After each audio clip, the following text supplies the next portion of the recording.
Well, thank you very much, everybody. This has been long in the making. You've heard many, many speeches by me and talks by me and interviews where I talk about unfair trade practices.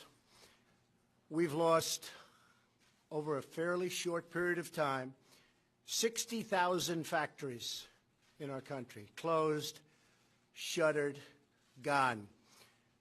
6 million jobs at least gone. And now they're starting to come back. You see what's happening with Chrysler, with Foxconn, with so many other companies wanting to come back into the United States. But we have one particular problem, and I view them as a friend. I have tremendous respect for President Xi. We have a great relationship. They're helping us a lot in North Korea, and that's China. But we have a trade deficit, depending on the way you calculate, of $504 billion. Now, some people would say it's really $375 billion. Many different ways of looking at it, but any way you look at it, it is the largest deficit of any country in the history of our world. It's out of control. We have a tremendous intellectual property theft situation going on, which likewise is hundreds of billions of dollars, and that's on a yearly basis. I've spoken to the president. I've spoken to representatives of China. We've been dealing with it very seriously. As you know, we're renegotiating NAFTA. We'll see how that turns out. Many countries are calling to negotiate better trade deals because they don't want to have to pay the steel and aluminum tariffs, so we are negotiating with various countries. Mr. Lighthizer, Mr. Ross, we are just starting a negotiation with the European Union because they've really shut out our country to a large extent. They have barriers that they can trade with us, but we can't trade with them. They're very strong barriers. They have very high tariffs. We don't. It's just not fair. NAFTA has been a very bad deal for the United States, but we'll make it better, or we'll have to do something else. The deal we have with South Korea is a very one-sided deal. It's a deal that has to be changed. So we have a lot of things happening, but in particular with China, we're going to be doing a Section 301 trade action. It could be about $60 billion, but that's really just a fraction of what we're talking about. I've been speaking with the highest Chinese representatives, including the president, and I've asked them to reduce the trade deficit immediately by $100 billion. It's a lot. So that would be anywhere from 25%, depending on the way you figure, to maybe something even more than that. But we have to do that. The word that I want to use is reciprocal. When they charge 25% for a car to go in, and we charge 2% for their car to come into the United States, that's not good. That's how China rebuilt itself. The tremendous money that we've paid since the founding of the World Trade Organization, which has actually been a disaster for us. It's been very unfair to us. The arbitrations are very unfair. The judging's been very unfair. And knowingly, we always have a minority, and it's not fair. So we're talking to World Trade, we're talking to NAFTA, we're talking to China, we're talking to European Union. And I will say every single one of them wants to negotiate. And I believe that in many cases, maybe all cases, we'll end up negotiating a deal. So we've spoken to China, and we're in the midst of a very large negotiation. We'll see where it takes us. But in the meantime, we're sending a Section 301 action. I'll be signing it right here, right now.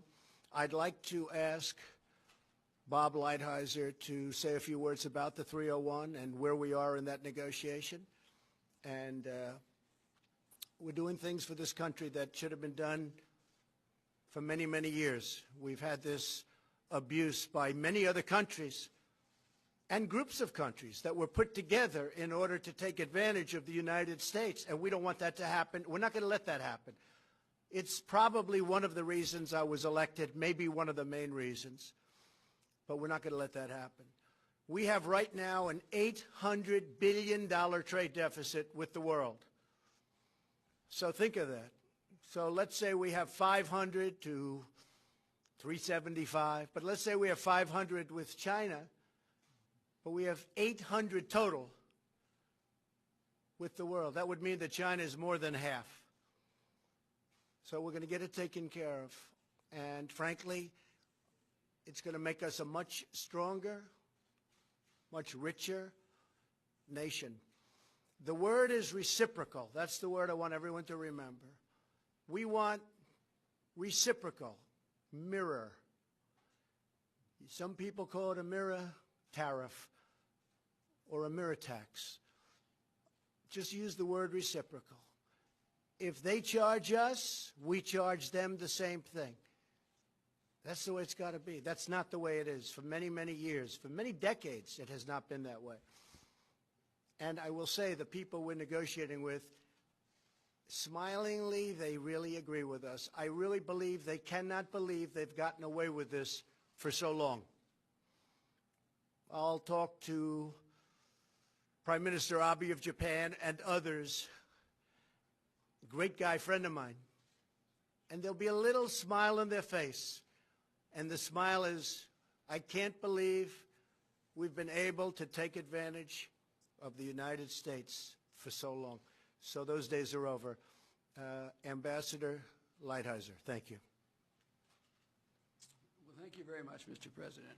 First of all, for those of you who don't know, Section 301 is a statute that gives substantial power, authority to the President to correct actions in certain circumstances where there's unfair acts, policies, or practices by our trading partners. In this case, the area is technology. Technology is probably the most important part of our economy. There's 44 million people who work in high technology areas. No country has as much technology-intensive industry as the United States, and technology is really the backbone of the future of the American economy. Given these problems, the President asked USTR to conduct a study. We conducted a thorough study. We had hearings. We reviewed tens of thousands of pages of documents. We talked to many, many business people. We had testimony, as I say, and we concluded that, in fact, China does have a policy of forced technology transfer, of requiring licensing at less than economic value, at state capitalism, wherein they go in and buy technology in the United States in non-economic ways, and then finally of cyber theft.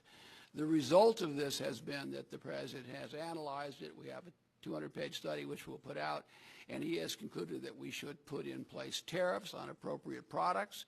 We can explain later how we concluded what products they are, that we would put investment restrictions on China with respect to high technology, and that we'll file a WTO case because one of the actions here does involve a WTO violation.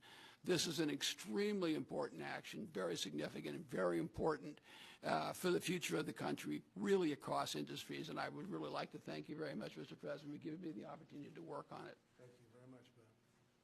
Secretary Ross. Intellectual property rights are our future, and it's no accident that in June of this year, the U.S. Patent and Trademark Office will issue its 10 millionth patent. 10 million patents. There's no country in the history of the world that remotely approaches that. So the steel and aluminum actions we've taken deal more or less with the present. This action on intellectual property rights deals with the future. So we're trying to solve both today's problem and problems that otherwise will be forthcoming. That's why these actions are so important and so important in unison with each other. We will end up negotiating these things rather than fighting over them, in my view. Mike Pence, would you like to say Thank you, Mr. President, and to all our honored guests. Today's action sends a clear message that this president and our entire administration are determined to put American jobs and American workers first. The action the president will take today under Section 301 also makes it clear that the era of economic surrender is over.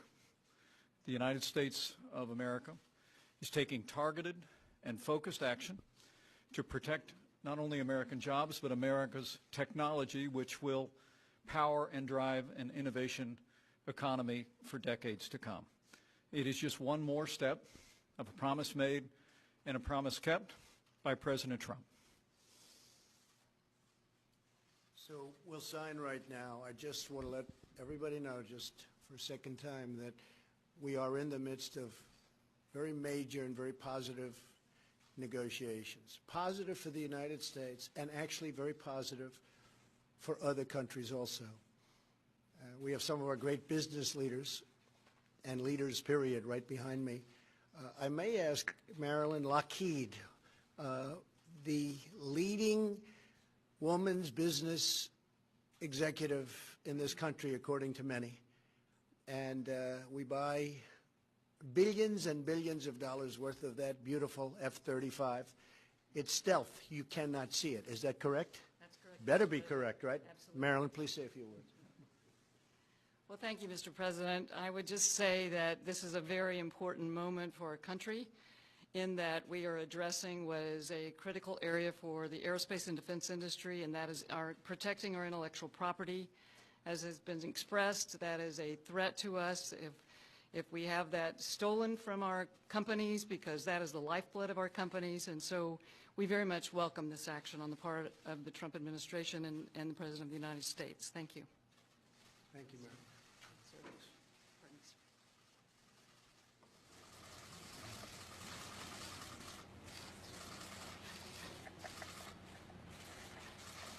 This is the first of many. This is number one, but this is the first of many.